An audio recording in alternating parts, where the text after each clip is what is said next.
As-tu déjà ressenti cette lourdeur particulière qui s'installe dans ta poitrine quand tu réalises que tu as encore une fois rompu une promesse que tu t'étais faite? Cette sensation amère de te regarder dans le miroir et de reconnaître cette personne qui recommence, qui espère, qui échoue, qui recommence encore. Il existe un moment précis dans la vie de chaque être humain où l'accumulation des déceptions personnelles crée une fracture invisible mais profonde. Une fracture qui murmure sans cesse « Tu ne peux plus te faire confiance ». Cette voix insidieuse s'infiltre dans chaque nouvelle tentative, transformant tes élans d'espoir en prophéties d'échec. Mais si je te disais qu'il existe une voie de sortie de cette prison émotionnelle que tu as construite autour de toi? Si je te révélais que Carl Jung, ce géant de la psychologie analytique, a découvert les mécanismes secrets qui permettent de transformer ces cycles de déception en fondations solides pour une confiance inébranlable? Ce voyage que nous allons entreprendre ensemble n'est pas une énième méthode de motivation superficielle. C'est une plongée dans les profondeurs de ton psychisme pour comprendre pourquoi tu te sabotes, pourquoi tu répètes les mêmes schémas et surtout comment briser définitivement cette chaîne invisible qui t'empêche d'avoir foi en toi-même. Jung appelait cela l'individuation, ce processus sacré par lequel nous devenons enfin qui nous sommes vraiment, libérés des blessures du passé et des peurs qui nous paralysent. Aujourd'hui, je vais te guider pas à pas dans cette renaissance intérieure qui t'attend. Reste jusqu'à la fin, car dans quelques minutes, tu ne seras plus la même personne. Tu auras entre les mains les clés pour reconstruire une relation de confiance durable avec toi-même, une relation que plus rien ne pourra ébranler. L'anatomie cachée de l'auto-sabotage. Quand Jung étudiait les mécanismes de l'inconscient humain, il découvrit quelque chose de fascinant. Nos échecs répétés ne sont jamais des accidents. Ils suivent un pattern précis, une logique souterraine que notre mental conscient ne perçoit pas, mais que notre psyché connaît parfaitement. Imagine ton esprit comme un iceberg. La partie émergée, c'est ta volonté consciente, tes bonnes résolutions, tes projets bien intentionnés. Mais la partie immergée, celle qui représente 90% de la masse totale, abrite tes complexes inconscients, tes blessures non guéries, et ce que Jung appelait l'ombre. Cette partie de toi que tu refuses de regarder. Chaque fois que tu prends une résolution depuis ta conscience, cette intention doit traverser les eaux troubles de ton inconscient pour se matérialiser dans la réalité. Et c'est là que se joue le véritable drame. Si ton inconscient porte des croyances contraires à ton intention consciente, il va automatiquement saboter tes efforts. Ces sabotages inconscients prennent 1000 formes subtiles. Tu oublies soudainement tes bonnes habitudes. Tu trouves des excuses parfaitement rationnelles pour reporter. Tu tombes mystérieusement malade au moment crucial, où tu crées inconsciemment des situations qui te forcent à abandonner. Jung observait que ces mécanismes de sabotage sont en réalité des tentatives maladroites de protection. Une partie de toi, souvent formée dans l'enfance, croit sincèrement qu'échouer est plus sûr que réussir.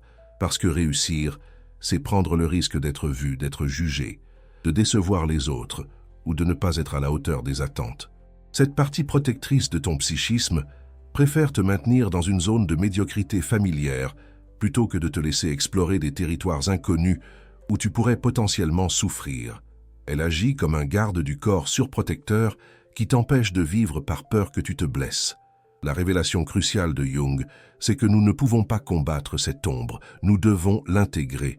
Nous devons comprendre sa logique, honorer ses peurs et graduellement lui enseigner de nouvelles façons de nous protéger qui n'impliquent pas l'auto-sabotage. La blessure originelle de la confiance.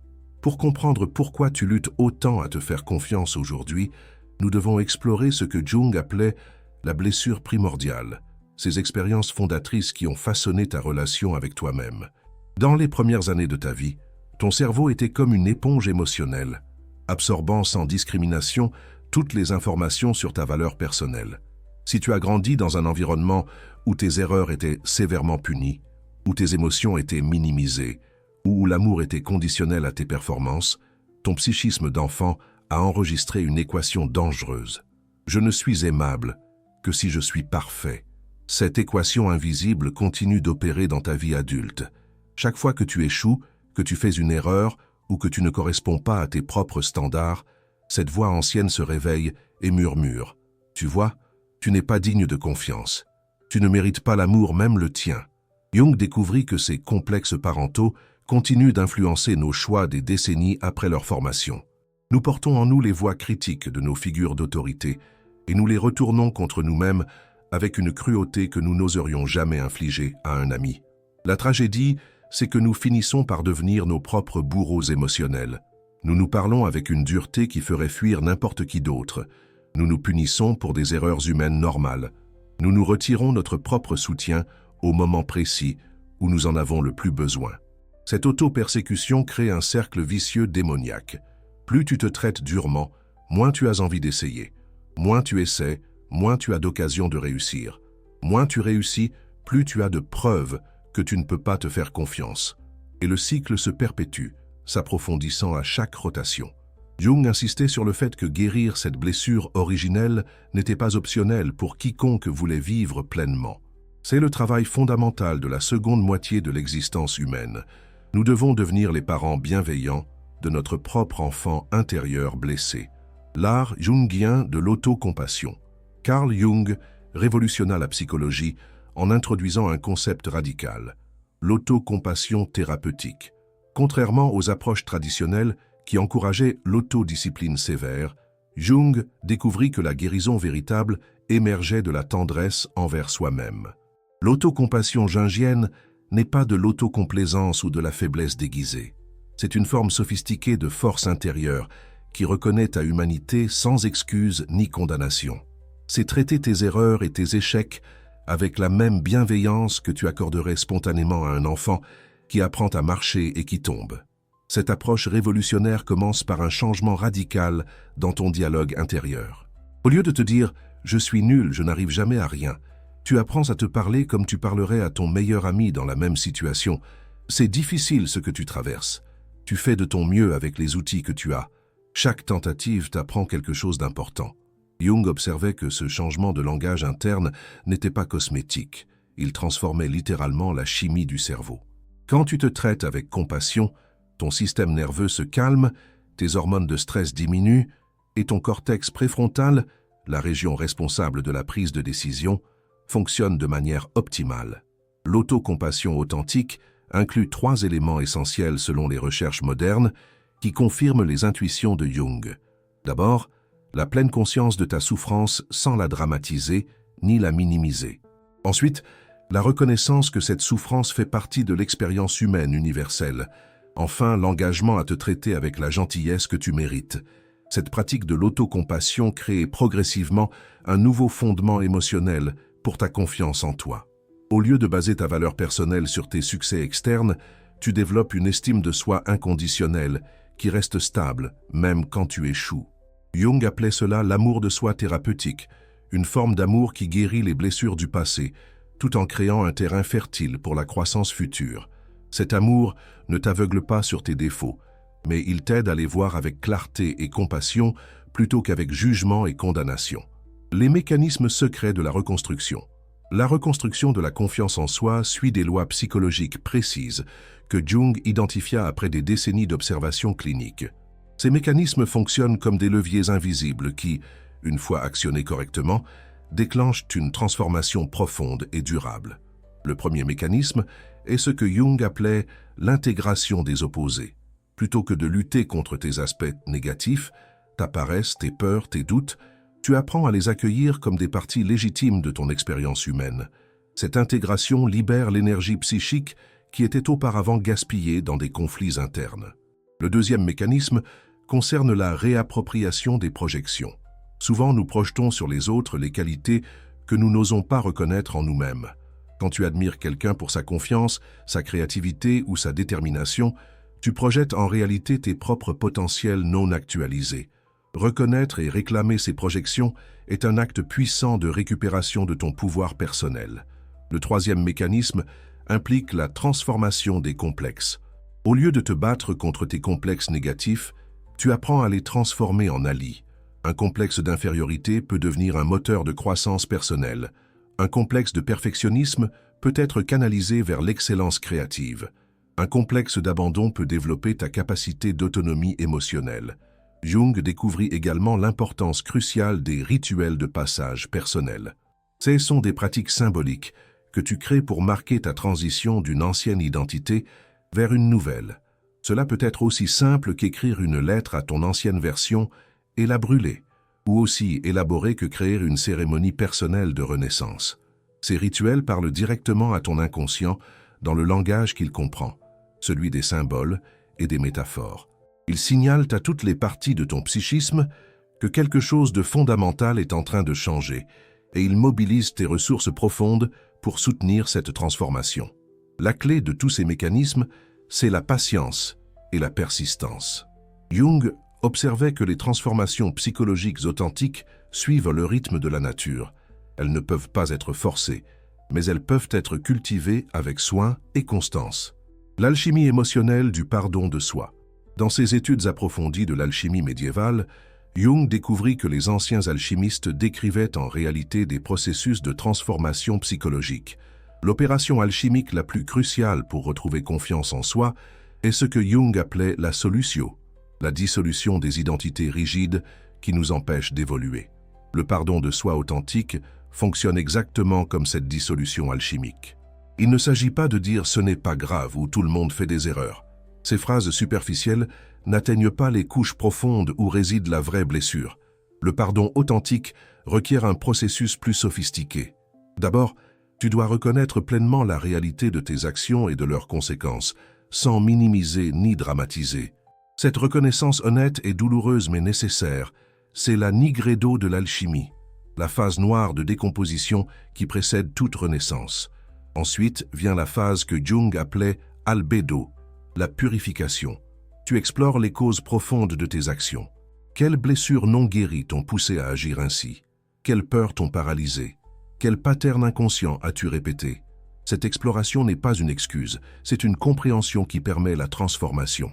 Enfin arrive la rubedo, la phase rouge de l'accomplissement. C'est là que se produit le miracle du pardon véritable. Tu peux regarder tes erreurs passées avec compassion et sagesse, les voir comme des étapes nécessaires de ton évolution, des leçons douloureuses mais précieuses qui t'ont mené là où tu es aujourd'hui. Ce processus de pardon alchimique transforme littéralement tes souvenirs douloureux. Au lieu d'être des sources de honte et de regret, ils deviennent des témoignages de ta capacité de croissance et de résilience. Ta relation avec ton passé change fondamentalement. Au lieu d'être hanté par tes erreurs, tu es inspiré par ton évolution. Jung observait que ce type de pardon profond créait ce qu'il appelait la fonction transcendante, une capacité à transformer les opposés en synthèse créative. Tes échecs et tes succès, tes forces et tes faiblesses, ton passé et ton futur s'intègrent en une vision cohérente et compassionnée de qui tu es vraiment. Cette transformation alchimique du pardon ne se fait pas d'un coup. Elle demande du temps, de la patience et souvent l'accompagnement d'un guide expérimenté. Mais quand elle s'accomplit, elle libère une énergie psychique énorme qui peut être redirigée vers la création de la vie que tu mérites vraiment. La renaissance du héros intérieur Jung étudia intensivement les mythes et contes de tous les peuples, découvrant des patterns universels qu'il nomma archétypes. L'un des plus puissants pour la reconstruction de la confiance est l'archétype du héros, cette figure mythique qui traverse l'obscurité pour émerger transformée et victorieuse. Ton parcours de reconquête de confiance suit exactement cette structure archétypale du voyage héroïque. Tu as déjà traversé l'appel à l'aventure, cette prise de conscience que tu ne peux plus continuer comme avant. Tu es entré dans la forêt sombre de tes doutes et de tes peurs. Maintenant, tu es prêt pour l'initiation, l'acquisition des outils et de la sagesse nécessaires pour ta transformation. Chaque déception que tu as vécue, chaque échec que tu as enduré, peut être réinterprété comme une épreuve initiatique qui t'a préparé pour cette renaissance. Les héros mythologiques ne deviennent pas héros parce qu'ils évitent les difficultés. Ils le deviennent parce qu'ils les traversent avec courage et en tirent des leçons précieuses. Cette perspective archétypale transforme radicalement ton rapport à tes échecs passés. Au lieu d'être des sources de honte, ils deviennent des preuves de ton courage. Au lieu d'être des obstacles à ta confiance, ils deviennent les fondations de ta force future. Chaque cicatrice émotionnelle devient un badge d'honneur qui témoigne de ta résilience. L'activation de l'archétype du héros intérieur se fait par des pratiques concrètes que Jung recommandait.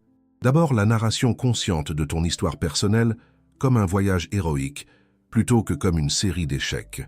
Ensuite, l'identification et la célébration de tes victoires cachées. ces moments où tu as fait preuve de courage, même si le résultat n'était pas celui espéré.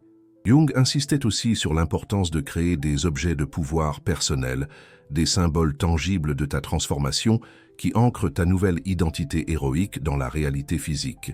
Cela peut être un bijou particulier, un carnet de réflexion, ou même une phrase personnelle que tu récites dans les moments difficiles. L'archétype du héros te connecte également à une source de courage qui dépasse ta psychologie personnelle. Tu puises dans la force collective de tous les héros mythiques et réels qui ont surmonté l'adversité avant toi.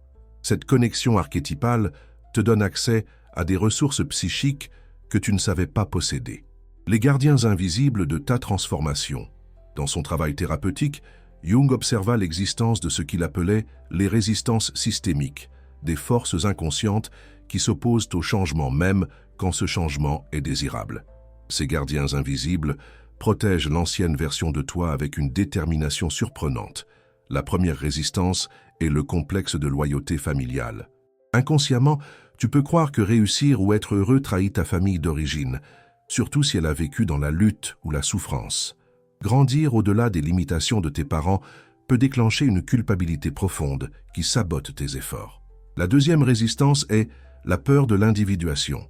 Devenir pleinement toi-même signifie te séparer du troupeau, assumer ta singularité et potentiellement faire face à l'incompréhension ou au rejet des autres. Cette perspective peut terrifier la partie de toi qui a appris que la survie dépend de l'acceptation du groupe. La troisième résistance est le complexe d'imposture. Plus tu évolues, plus une voix intérieure insiste sur le fait que tu n'es pas vraiment cette nouvelle version de toi, que tu fais semblant, que tu vas être découvert. Ce complexe peut devenir si intense qu'il pousse à l'auto-sabotage pour éviter l'humiliation anticipée d'être démasqué. Jung développa des stratégies spécifiques pour négocier avec ses gardiens plutôt que de les combattre directement. La résistance diminue quand tu reconnais sa fonction protectrice et que tu lui proposes des alternatives plus évoluées pour assurer ta sécurité émotionnelle. Pour surmonter le complexe de loyauté familiale, tu peux créer des rituels d'honneur qui célèbrent tes origines, tout en affirmant ton droit à évoluer. Pour la peur de l'individuation, tu peux progresser graduellement, en trouvant des communautés qui soutiennent ton authenticité. Pour le complexe d'imposture, tu peux documenter tes progrès réels et te connecter avec d'autres qui vivent des transformations similaires. L'art de naviguer ces résistances demande ce que Jung appelait la patience active, une forme d'engagement qui respecte le rythme naturel de transformation tout en maintenant une intention claire de croissance. La maîtrise des cycles émotionnels. Jung découvrit que les émotions humaines suivent des cycles naturels qui ressemblent aux saisons de la nature. Comprendre et maîtriser ces cycles est essentiel pour maintenir une confiance stable face aux inévitables hauts et bas de l'existence. Le printemps émotionnel correspond aux périodes d'élan, d'optimisme et de nouvelles entreprises. Ton énergie est haute, tes idées affluent, tout semble possible. C'est le moment idéal pour planter les graines de nouveaux projets et prendre des engagements envers toi-même. L'été émotionnel représente les phases d'expansion et de concrétisation. Tes efforts portent leurs fruits, tu vois des résultats tangibles, ta confiance est naturellement élevée. C'est la période pour pousser tes limites et capitaliser sur ton momentum. L'automne émotionnel marque les temps de récolte et de réflexion. Tu évalues ce qui a fonctionné et ce qui doit être ajusté. Certains projets arrivent à maturité, tandis que d'autres doivent être abandonnés. C'est une période de sagesse et de consolidation. L'hiver émotionnel correspond aux phases de repos, d'introspection et de régénération. Ton énergie est plus basse, tu peux te sentir découragé ou déconnecté de tes objectifs. C'est un moment crucial pour la patience et l'autocompassion. La clé de la maîtrise émotionnelle, selon Jung, c'est d'adapter tes attentes et tes actions à la saison que tu traverses. Lutter contre l'hiver émotionnel en essayant de maintenir une productivité estivale mène à l'épuisement et à la déception. Accepter et honorer chaque saison permet de naviguer les cycles avec grâce et stabilité. Cette compréhension cyclique révolutionne ton rapport aux périodes difficiles. Au lieu de les voir comme des preuves que tu régresses, tu les reconnais comme des phases naturelles et temporaires qui précèdent souvent les plus grandes percées. Cette perspective maintient ta confiance même quand les circonstances extérieures ne la reflètent pas. L'art de créer des victoires intérieures. Jung comprit que la confiance véritable ne dépend pas des succès extérieurs, trop variables et imprévisibles, mais de ce qu'il appelait l'accomplissement intérieur. Cette forme subtile de victoire se cultive indépendamment des circonstances extérieures et crée une base inébranlable pour l'estime de soi. Les victoires intérieures se manifestent dans des moments que personne d'autre ne voit, mais qui transforment fondamentalement ta relation avec toi-même. C'est choisir la vérité quand le mensonge serait plus facile. C'est maintenir ta dignité dans une situation humiliante. C'est honorer tes valeurs même quand personne ne regarde. Ces victoires invisibles accumulent ce que Jung appelait le capital psychique, une réserve de force intérieure qui peut être puisée dans les moments difficiles. Chaque fois que tu agis en alignement avec tes valeurs profondes, même dans de petites situations, tu renforces ta capacité de te faire confiance. Jung recommandait de tenir un journal des victoires intérieures, où tu documentes ces moments d'intégrité personnelle. Cette pratique rend visible un processus généralement inconscient et crée une archive tangible de tes progrès spirituels et émotionnels. La création délibérée de victoires intérieures implique aussi de te fixer des défis qui développent ton caractère plutôt que ton image sociale. Au lieu de chercher l'approbation des autres, tu cherches l'approbation de ta conscience la plus élevée. Cette orientation intérieure libère une énergie psychique énorme qui était auparavant gaspillée dans la recherche de validation externe. Cette pratique transforme graduellement ta source de motivation. Au lieu d'être motivé par la peur de décevoir ou le besoin d'impressionner, tu deviens motivé par le plaisir profond de vivre en cohérence avec qui tu es vraiment. Cette motivation intrinsèque est infiniment plus stable et durable que toute motivation externe. Le moment arrive où tous les éléments de ta transformation convergent vers ce que Jung appelait la naissance du soi authentique. Cette naissance marque la fin d'une ancienne identité basée sur la déception et le début d'une nouvelle identité enracinée dans la confiance conquistée. Cette transition ne se fait pas brutalement, mais s'opère comme une métamorphose progressive. Tu remarques que tes réactions automatiques changent. Là où tu réagissais auparavant par la panique ou l'auto-sabotage, tu réponds maintenant par la curiosité et l'adaptation créative. Là où tu te parlais avec dureté, tu développes un dialogue intérieur bienveillant et constructif. La nouvelle identité intègre ton passé sans en être prisonnière. Tes erreurs et échecs antérieurs deviennent des chapitres d'une histoire de croissance plutôt que des preuves d'inadéquation. Tu peux reconnaître tes limites actuelles tout en gardant foi en ta capacité d'évolution continue. Cette intégration crée ce que Jung appelait la personnalité unifiée, un être humain qui a réconcilié ses contradictions internes et peut naviguer la complexité de l'existence avec sagesse et sérénité. Tu n'es plus divisé contre toi-même, mais unifié dans ta diversité. La confiance qui émerge de cette intégration a une qualité différente de l'arrogance ou de l'optimisme naïf. C'est une confiance humble qui reconnaît tes limites humaines tout en honorant ton potentiel infini. C'est une confiance qui peut coexister avec le doute sans être détruite par lui. Jung observait que les personnes qui accomplissaient cette intégration développaient une présence particulière, une sérénité et une force tranquille qui inspiraient la confiance chez les autres aussi. Elles devenaient naturellement des guides et des guérisseurs pour ceux qui traversaient des chemins similaires. Cette nouvelle identité n'est pas un état final, mais un processus dynamique de devenir constant. Tu continues d'évoluer, d'apprendre, et parfois d'échouer, mais tu le fais maintenant depuis un centre solide qui ne peut plus être ébranlé par les tempêtes temporaires de l'existence. L'accomplissement ultime de ce voyage, c'est la réalisation que tu as toujours eu en toi la capacité de te relever, de recommencer et de grandir. La confiance que tu cherchais à l'extérieur était déjà présente en toi, simplement enterrée sous des couches de conditionnement et de blessures. Maintenant, elle peut rayonner librement et guider ton chemin vers l'avenir que tu mérites. Ce processus de renaissance intérieure, selon Carl Jung, n'est pas seulement personnel, c'est un cadeau que tu fais au monde entier. En guérissant ta relation avec toi-même, tu contribues à la guérison collective de l'humanité. En retrouvant ta confiance authentique, tu donnes aux autres la permission de retrouver la leur. Et ainsi, le cycle de transformation continue, touchant des vies que tu ne rencontreras peut-être jamais, mais que ton exemple inspirera à entreprendre leur propre voyage vers la renaissance intérieure.